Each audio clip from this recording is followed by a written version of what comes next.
Hello. We are still talking about the Cold War. We are continuing our conversation about the Korean War, and we are still in the textbook. The textbook is available to you in the National Emergency Archives or the National Emergency Library, and we are going to be talking about the lasting effects of the Korean War.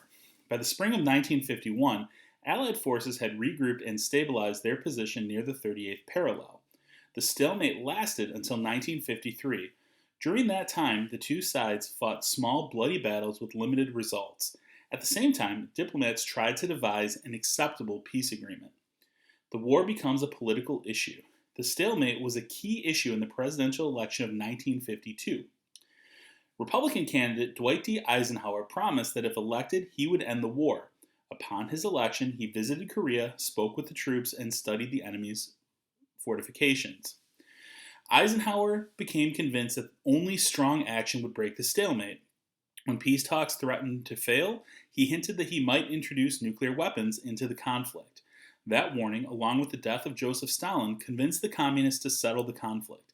On July 27, 1953, after slightly more than 3 years of fighting, the two sides signed a ceasefire. That ceasefire is still in effect today. Examining the lessons of the Korean War, there was no victory in the Korean War. North Korea remained a communist country allied to China and the Soviet Union, and South Korea stayed a non communist country allied to the United States and the major democracies. The two Koreas remained divided at about the 38th parallel. Yet the war had an important long term result. Truman had committed U.S. troops to battle without a congressional declaration of war. This set a precedent that future presidents would follow. The Korean War also led to increased military spending. By 1960, military spending accounted for nearly half of the federal budget. More than 1 million U.S. soldiers were stationed around the world.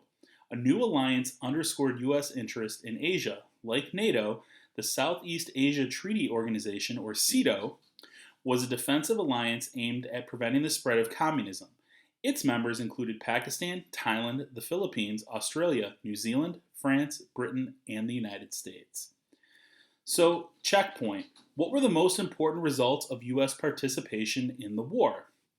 Well, the immediate effects were that 37,000 Americans were killed, 103,000 Americans were wounded, relations with China worsened, and armed forces racially integrated. The long term effects are that military spending increases, military commitments increase worldwide, relations with Japan improve, and future presidents send military into combat without congressional approval. And this is going to become very important when we start talking about Vietnam. So that wraps up our conversation about the Korean War, and we'll be continuing to talk about the Cold War in the next few videos. Thanks, and stay safe, and hopefully I get to see you guys soon. Bye.